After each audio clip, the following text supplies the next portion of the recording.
Bonjour à tous, bienvenue dans l'heure du bilan, votre rendez-vous dominical, vous avez l'habitude, un invité vient sur ce plateau pour faire son bilan. À travers ses combats, on commentera avec lui des photos, des vidéos. Dans le bilan s'impose, on parlera de sujets sur lesquels il n'est pas souvent interrogé et on terminera évidemment avec notre rendez-vous, les Minutes Outre-mer. En ce dimanche, nous recevons Babette de Rosière, bonjour. Bonjour. Alors vous êtes conseillère régionale d'Île-de-France, les Républicains, et candidate aux élections législatives dans la 17e circonscription de Paris. Donc ça regroupe le 18e Et le 19e. et le 19e Tout à fait. arrondissement. Bonjour Babette de Rosière. Bonjour. On commence tout de suite avec cette première partie d'émission, les combats. Et dans les combats, on va commencer à parler de la sécurité dans les grandes villes, mais notamment dans le 18e arrondissement de Paris. C'est vrai que c'est un sujet préoccupant pour les habitants. Et d'ailleurs, selon le site d'information Atlantico, en 2014, le nombre d'interpellations dans le 18e s'élevait entre 30 et 40 par jour, les trafics de stupéfiants, attaques à l'arme blanche, vols à l'arraché. Alors en 2012, on a Manuel Valls, qui était alors ministre de l'Intérieur, qui avait créé les ZSP, c'est les zones de sécurité prioritaires. Et ces zones d'ailleurs sont considérées comme étant les plus sensibles à des troubles à l'ordre public, à une insécurité quotidienne. Est-ce que vous, Babette de Rosière, ces ZSP, vous trouvez que c'est une bonne idée ? C'est une bonne idée, mais seulement ça s'étend pas jusqu'à la chapelle. Alors c'est quand même terrible. Donc il va falloir faire un effort pour pouvoir étendre cette zone jusqu'à la chapelle. Et puis je dirais au niveau de la sécurité, il y a énormément de choses à faire parce que l'insécurité est à chaque coin de rue. Moi-même, j'ai été victime de l'insécurité. J'ai été attaquée dans le quartier. Pourtant, je suis une femme. Donc, il faut faire attention à ça parce que c'est un quartier qui est abandonné, c'est un quartier qui est délaissé. Et les voyous s'imaginent qu'ils peuvent tout faire. Donc, c'est la drogue, c'est des trafics, des contrebandes, c'est tout. Les ventes à la sauvette qui empêchent les commerçants de travailler, les femmes qui se font attaquer, les hommes aussi. Et en plus, une chose qui m'a choquée, c'est qu'il y a un commerçant qui est venu se plaindre en me racontant un peu son histoire. Et là, il me dit, je me suis fait attaquer à l'arme blanche, je suis allé à la police et ils m'ont dit, vous n'avez qu'à changer de quartier. Alors, c'est très cavalier comme réponse. Je ne sais pas dans quel contexte ça a été dit, mais ça m'a un peu choquée parce que je trouve qu'il y a énormément de choses à faire, à commencer par mettre des présences policières beaucoup plus souvent dans justement le quartier de la Goutte d'Or, Barbès, là où c'est un peu chaud, et puis mettre aussi ces surveillances, et puis surtout éclairer les rues la nuit, parce que là aussi, il manque non seulement des caméras, mais aussi les rues il faut les éclairer, il faut que les gens se sentent de plus en plus en sécurité, ce qui n'est pas le cas. D'ailleurs, la majorité des personnes que j'ai rencontrées, puisque je suis sur le terrain tous les jours, matin, soir, week-end, et tous, ils n'ont qu'un mot à la bouche, l'insécurité. Avant même tout ce qui est insalubrité et autres, ils me parlent de l'insécurité. Ils ont peur. Même les policiers. Ils ont peur. Et j'ai discuté aussi avec les policiers. C'est vrai, ils font un boulot remarquable quand il le faut, mais je trouve que l'État devait prendre des dispositions pour que les policiers soient plus souvent sur le terrain. C'est là où c'est chaud, c'est là qu'ils doivent être. Et là, j'ai l'impression qu'ils sont en retrait. D'ailleurs, je passe à Barbès, je les vois dans leur fourgonnette. Ils ne sont pas sur le terrain. Pourquoi? Qu'est-ce qui se passe? Je ne comprends pas. Le rôle de la police est de protéger les riverains. Et si demain je suis député, c'est la première chose que je ferai, m'occuper de l'insécurité. On parle des policiers, mais ils disent aussi subir des violences répétées. D'ailleurs, le 23 novembre dernier, les maires du 10e et du 18e arrondissement ont adressé une lettre commune au préfet de police pour alerter la situation à la station Barbès notamment.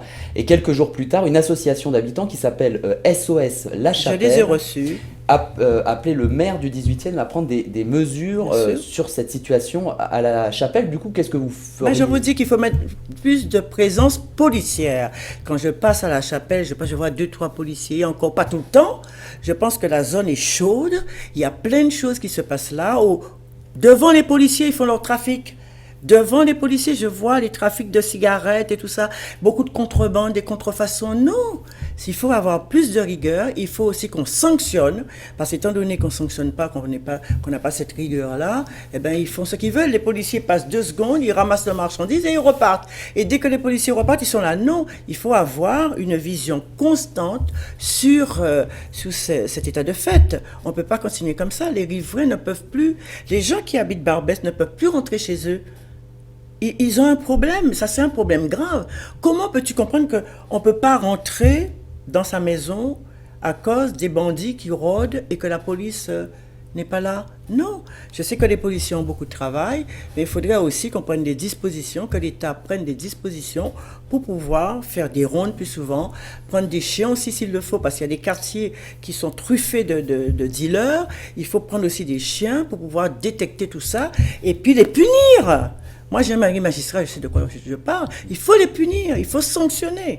Un deuxième sujet, Babette de Rosière, Ouais. qui préoccupe aussi grand nombre, parce que là, c'est vrai, nous parlons du 18e arrondissement, mais les gens aussi dans leur ville sont préoccupés par la propreté. Ça va être notre deuxième point de vos combats. Oh là là. Et oui, d'ailleurs, dans un sondage soumis aux lecteurs du Point en 2014, sur 19 537 habitants, 64,6% trouvaient que leur ville était sale. Donc c'est vraiment un sujet qui préoccupe le plus grand nombre. Et avec plus de 200 000 habitants, hein, selon la mairie de Paris, le 18e est le deuxième arrondissement le plus peuplé de Paris. 400 agents municipaux sont chargés de nettoyer quotidiennement.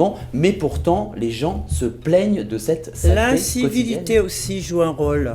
Parce qu'évidemment, il y a la saleté dans ce quartier, c'est vrai, on ne va pas se voiler la face. Pourquoi? Parce que les gens font des décharges un peu partout. Quand on passe dans le 18e, on voit des déchets, même des WC dans la rue à 4 heures de l'après-midi. Les gens n'ont aucun respect pour rien.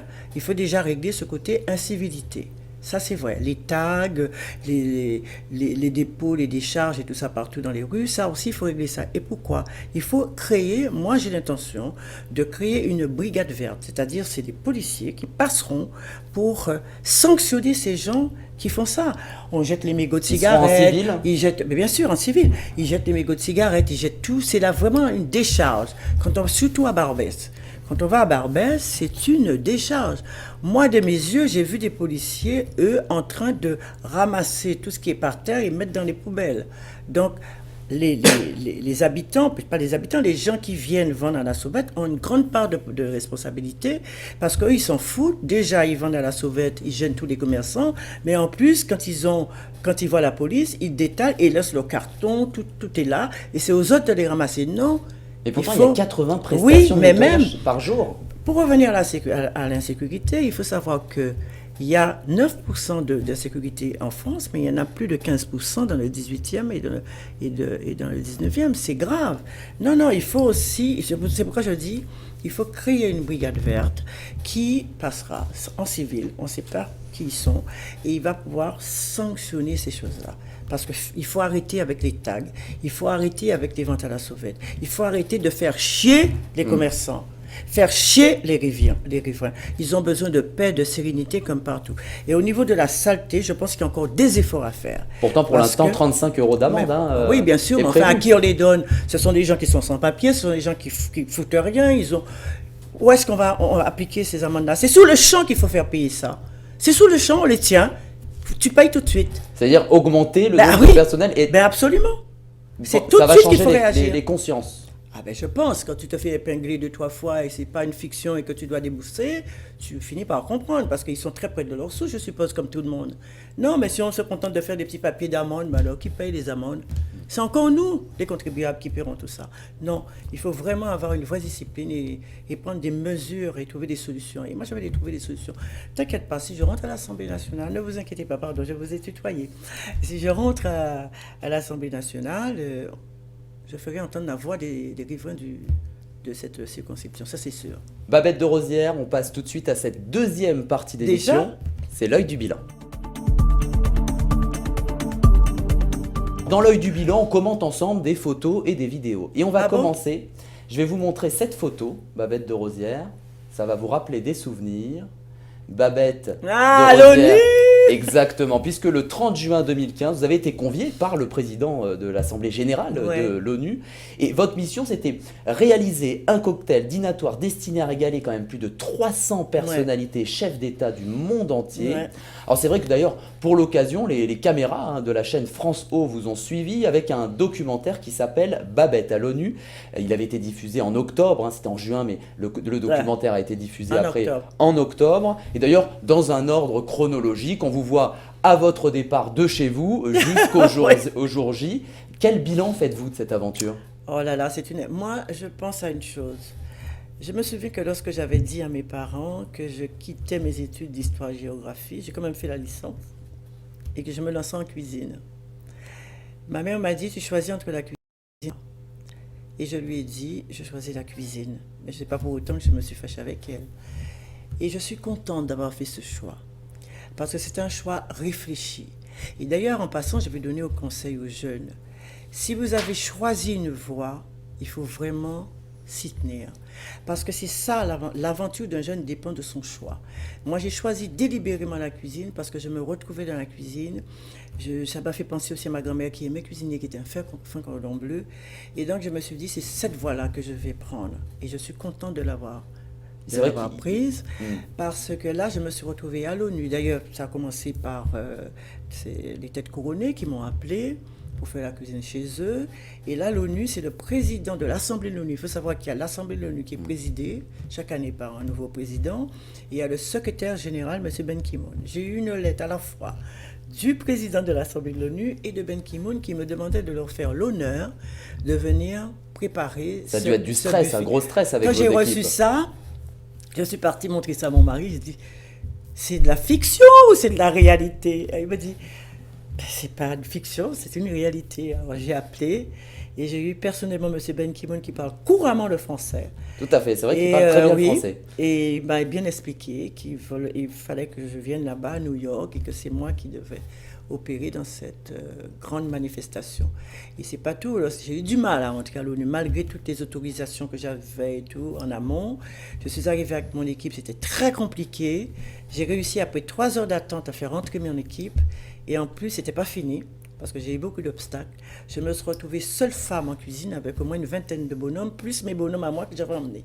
Alors on m'a fait des misères pas possibles, mais comme moi, j'ai un caractère bien trempé, que j'ai pas ma langue dans ma poche, ils ont tout de suite compris qu'il faut arrêter le petit jeu avec Babette.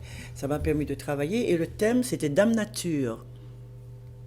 Donc j'ai respecté le thème et j'ai fait un buffet représentant les 5 continents. Il y avait 5 buffets et ça a été un succès fulgurant.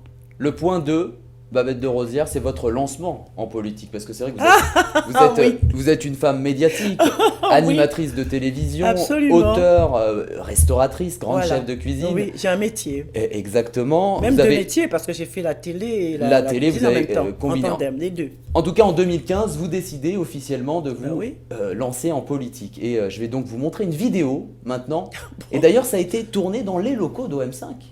Donc j'ai pas eu de mal à la trouver. Ah bon, parce que vous êtes déjà venu chez nous. Oui, je suis venu, oui, mais c'est quand ça a été où vous expliquez votre engagement et nous sommes en 2015. Bienvenue sur la chaîne OM5 TV. Je suis vraiment ravie de vous retrouver aujourd'hui. Oui, ça fait un petit moment qu'on ne s'est pas vu. Là, je suis à OM5 TV pour vous dire que je suis sur la liste de Valérie Pécresse en 5e position. Et vous savez pourquoi? Valérie m'a demandé de venir sur sa liste pour justement m'occuper de la cité de la gastronomie. La cité de la gastronomie, je reste toujours dans mon élément, bien sûr, parce que je défends de tout temps la cuisine. Mais ce n'est pas tout, puisque je vais m'occuper de la formation professionnelle des jeunes, de l'apprentissage. Je vais aussi aller un petit peu plus loin, m'occuper de vous, parce que Valérie connaît la spécificité des Outre-mer, connaît votre besoin. Et c'est la raison pour laquelle qu'elle a choisi Babette pour vous aider. C'est vrai que dans une interview au magazine Paris Match, en septembre 2015, vous confiez que Valérie Pécresse est une amie de longue date, que vous êtes en phase avec elle, que c'est une femme déterminée et d'une manière générale que vous soutenez les gens valables, qu'ils soient de droite ou de gauche. Votre premier bilan, Babette de Rosière, en tant que femme politique? Moi, je n'ai pas de clivage politique déjà. Je ne me colle pas une étiquette. Je pense que c'est le public, mon parti. Tout le monde, les riverains que je rencontre, ça fait partie, c'est mon parti politique. Parce que j'ai décidé, de toute façon, pour prendre une décision comme la mienne, s'engager en politique l'année dernière, c'est pas facile. Parce que moi, j'ai travaillé, j'ai bien gagné ma vie, j'aurais pu rester chez moi tranquille. en essayant de profiter de ma vie un peu, parce que j'ai travaillé toute ma vie, ça a été très dur. Et lorsque Valérie est venue me dire, écoute, pourquoi tu ne rentrerais pas en politique, j'ai fait un refus au départ, parce qu'à l'aube de ma vie, j'ai vécu avec un homme politique qui cumulait les mandats que je ne voyais jamais. Sénateur-maire. Il était sénateur, il était maire, il était président du conseil général, il était médecin, mais ce cabinet était tout enfermé, donc il cumulait, et ça m'avait un peu repoussé de la politique. Et puis je me suis dit non, pourquoi pas? J'ai des choses à dire, j'ai vécu, comment dire ça, j'ai un vécu, j'ai un passé. Ça peut rentrer dans le cadre politique pour aider les autres. Et vous regrettez justement? Je ne regrette rien du tout parce que... Non, qu'il n'y ait pas beaucoup d'hommes et femmes politiques qui aient un métier à côté. Parce que c'est vrai, on en a déjà parlé dans cette émission. Il y en a beaucoup qui sortent de l'ENA, qui font que de la politique et qui finalement n'ont pas mais ils ne connaissent pas la réalité de la vie. C'est ce que vous dénoncez, vous, Babette de Rosière? Bien sûr, ils ne connaissent pas la réalité. Moi, j'ai la chance de travailler, d'avoir un commerce. Donc je connais la chaleur du sud parce que je tiens le manche. Je connais le prix des échéances. Je connais aussi quand on a de personnel. Parce que ça m'est arrivé dans ma vie d'avoir mon personnel et de me dire comment je fais pour les payer. Je connais le poids des charges. Je suis dans la vraie vie, moi. Et d'ailleurs, ça me plaît bien parce que ça m'a permis d'être dans la réalité de la vie pour appréhender les problèmes des gens. Les petits commerçants, ils sont en train de souffrir et s'écrouler sous les charges. En plus, ils ont le RSI, c'est complètement ridicule. Donc moi, pourquoi je me suis engagée en politique? En me disant, maintenant, tu as reçu, il faut donner.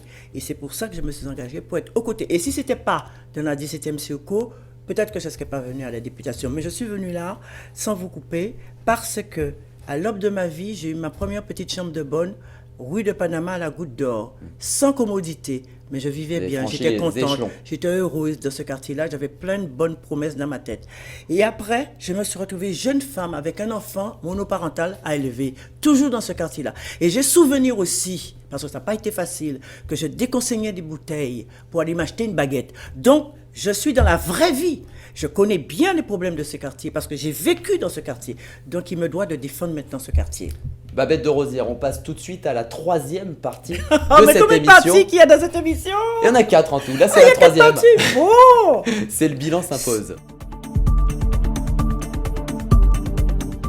Et dans le bilan s'impose, le principe, je le rappelle aussi à nos téléspectateurs, je parle avec un homme ou une femme politique de sujets sur lesquels ils ne sont pas souvent interrogés et ils ont également aussi leur regard de citoyen. On va parler de la surpopulation carcérale, Babette de Rosière. Écoutez, c'est mon mari qui est magistrat. Alors lui, il aurait pu répondre. Mais c'est vrai, il a eu un vrai problème. Hein, parce que j'ai vu tout ce qui se passe maintenant. Oh là là, les prisons sont surpeuplées. Quelques chiffres justement. Oui, j'aimerais bien savoir. En juillet 2016, la France détenait plus de 69 000 environ places disponibles. Et certains détenus d'ailleurs doivent partager des cellules de 9 mètres carrés à 3 ou 4 et je rappelle que 9 mètres carrés c'est le plancher légal pour qu'un logement soit considéré comme habitable. Qu'est-ce que ça vous inspire, Babette de Rosière? 3 personnes dans 9 mètres carrés, mais c'est pas étonnant qu'ils se cognent dessus, c'est pas étonnant qu'ils se révoltent. Comment peut-on vivre dans 9 mètres carrés à 3 et en plus des gens qui se connaissent pas, ils cohabitent? C'est pas possible, les toilettes et tout ça, mais non, c'est pas possible. Je comprends maintenant pourquoi les détenus se révoltent. Donc, que fait l'État? Est-ce que l'État a pris des dispositions pour ça? Est-ce que l'État s'interroge sur ce Ça qui pourrait peut se être passer? un combat si vous êtes élu député. Évidemment, mais les directeurs de prison, je pense qu'ils en ont marre, ils ont raison, mais c'est la première chose qu'il faut faire, essayer de pas les mettre dehors, mais essayer de construire d'autres prisons pour pouvoir libérer ces prisons qui sont engorgées qui regorge de personnes. Oh là là, mais c'est invivable ça. C'est invivable pour les surveillants, certainement. C'est invivable pour le directeur de la prison. Mais comment ils font? C'est la question que je me pose. Donc ça vous révolte? Ah mais ça me révolte, c'est pas possible, c'est pas acceptable. D'ailleurs, la Ligue des droits de l'homme ou encore les syndicats de la magistrature dénoncent ce genre de politique du tout. Mais j'en parle souvent avec mon mari qui est magistrat. Il me dit c'est pas possible, il va y avoir une révolution dans les prisons. Et c'est vrai que ça commence. Vous avez vu? Ça commence. On va parler d'un deuxième sujet ensemble, Babette de Rosière, vous êtes d'accord? On va parler d'un sujet qui intéresse les Français. Ça s'appelle, le passage au 100% renouvelable. Alors on va parler d'écologie, plus précisément de cette transition énergétique. C'est vrai que la France, mais également le monde entier fait face à un défi écologique majeur. Alors je rappelle les implications d'ailleurs du 100% d'énergie renouvelable. Il s'agirait d'abandonner totalement la production d'électricité au moyen d'énergie fossiles, gaz, pétrole, charbon qui mettent des millions d'années à se constituer en sous-sol. D'ailleurs, on a une association, Babette de Rosière, qui s'appelle Negawatt, qui rassemble les experts dans le domaine de l'énergie. Le passage au 100% renouvelable est matériellement possible en France d'ici 2050. Est-ce que vous, quand des hommes politiques disent que c'est possible tout de suite, c'est peut-être tout de suite, non. Alors que selon plein d'experts, c'est possible en 2050. C'est tout de suite, sinon on l'aurait fait déjà. Donc s'ils disent 2050, c'est certainement 2050, mais il est urgent de le faire. Il est très urgent de le faire parce que vous ne vous rendez pas compte, les gaz et tout ça, il faut arrêter ça parce que ça pollue, ça pollue, ça pollue. C'est vrai, moi je suis tout à fait d'accord de mettre en place ce système-là. S'ils pouvaient le faire avant 2050, ce serait bien pour nous. Pour nous et pour nos enfants. On va aussi se placer sur une dimension internationale. C'est vrai qu'un ingénieur de l'université de Stanford aux États-Unis a publié le 7 avril 2017 un rapport dans lequel il affirme que la planète entière pourrait puiser son énergie uniquement dans les énergies renouvelables d'ici 2050. Est-ce que vous pensez que les États soient prêts à faire face aux différents intérêts économiques qui militent aussi pour les énergies fossiles, le nucléaire? S'ils militent pour ça, c'est qu'ils ont la réponse. Ils savent qu'ils vont réussir. Il y a le côté où on nous dit c'est 2050 et l'autre côté où on peut puiser ces énergies. Oui, mais ce qui m'intéresse, moi, de savoir, c'est quand et si on peut le faire avant 2050. La question est là. Et toutes les femmes et hommes politiques, justement, qui disent, dans le cadre d'un mandat, on peut directement faire du 100% renouvelable, alors que plusieurs experts disent 2050. Les gens, quand ils sont en politique, ils sont prêts à faire n'importe quoi. C'est pas mon cas. Il y en a qui montent, qui racontent n'importe quoi pour justement, parce que surtout en période électorale, il y en a plein qui racontent des bobards aux gens. Moi, je ne suis pas quelqu'un qui raconte des bobards, je suis quelqu'un d'authentique et je dis la vérité. Si c'est 2050, c'est 2050. Les gens, les savants qui sont dessus, ils savent très bien de quoi ils parlent. Ce n'est pas aux hommes politiques d'essayer de raconter ce qu'ils veulent, non. On dit 2050, c'est certainement 2050, parce qu'ils ont fait des études là-dessus, ils ont vu que ce n'était pas possible. La seule chose que j'aurais souhaité, c'est que ça se passe avant. Il faut que les hommes politiques aussi arrêtent de raconter n'importe quoi aux gens. C'est vrai qu'il y a des promesses faites aux gens sur le 100%. Valérie Pécresse, c'est quelqu'un qui fait des promesses, et les promesses sont tenues. Moi, si je fais des promesses, je vais les tenir. Parce que ce n'est pas des pantins que j'ai en face de moi. Ce sont des hommes et des femmes qui attendent beaucoup de moi. Donc si j'ouvre ma bouche pour promettre, je vais tenir ce que je dis. Parce que je suis une jusqu'au-boutiste. Je vais jusqu'au bout de ce que je fais.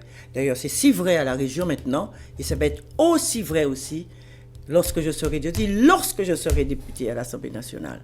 Parce qu'il n'y a pas de poids, de mesure. Il faut savoir s'y tenir. Quand on fait une promesse, on fait une promesse. Ce n'est pas la peine de dire quelque chose, de promettre des choses aux gens et puis après de ne pas tenir.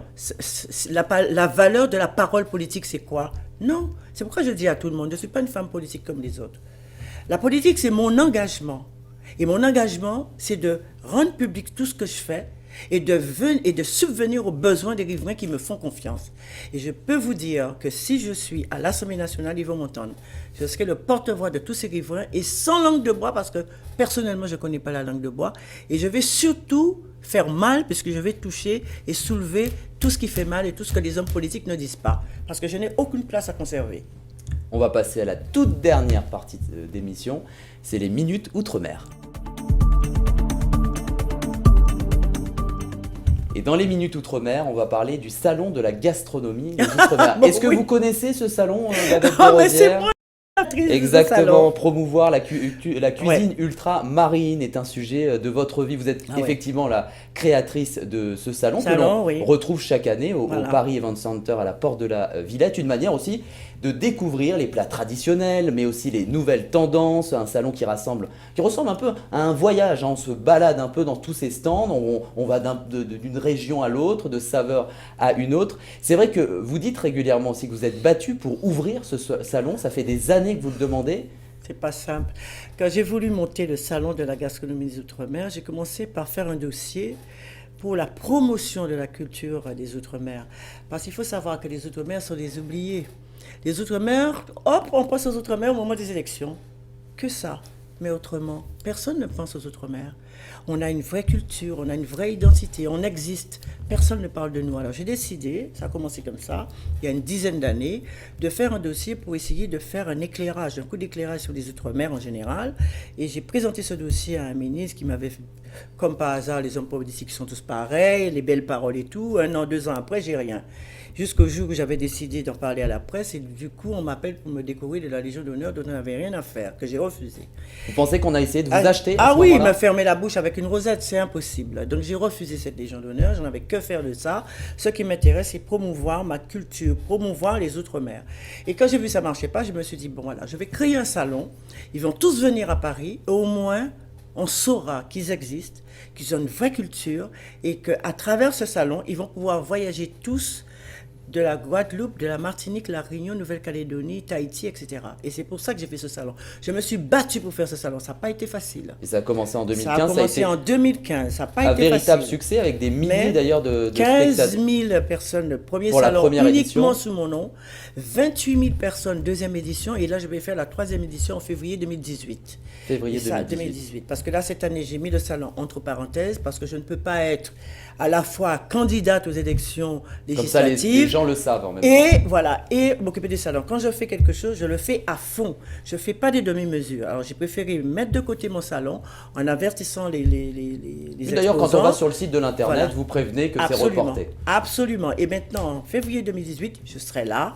Que je sois députée ou pas, parce que de toute façon, je ne suis plus présidente du salon, mais je suis quand même la fondatrice. Les gens viennent pour voir Babette et je serai dans mon salon. Et je profite pour remercier Madame Hidalgo, parce que c'est grâce à elle aussi que ce salon a vu le jour. Il ne faut pas l'oublier. Anne Hidalgo et Monsieur Le Foll. Ce sont les premiers qui m'ont tendu la main pour ce salon, je ne l'oublierai jamais. Et c'est pour ça que je dis, je n'ai pas de clivage politique, je n'ai rien à foutre des clivages politiques. Je regarde les personnalités qui sont valables à un poste donné. Ça passe d'abord avant la politique. Merci beaucoup, Babette de Rosière, d'avoir été avec nous pour faire votre bilan. Ça a été mon bilan est court.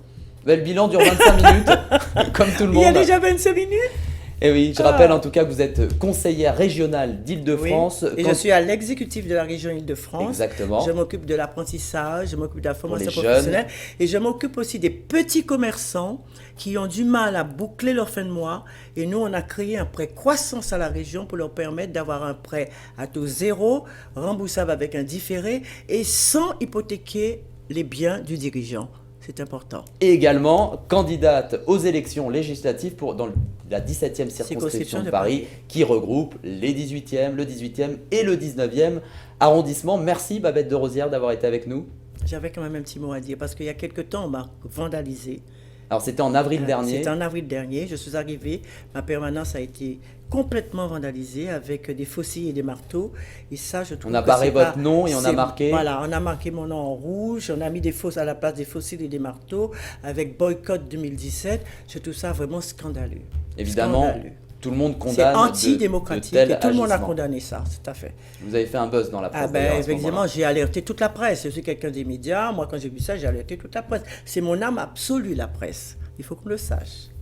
Merci Babette de Rosière. Merci de m'avoir reçu. Et merci à vous tous de nous avoir suivis. On se retrouve dimanche prochain avec un nouveau bilan, avec un nouvel invité qui viendra ici sur ce plateau.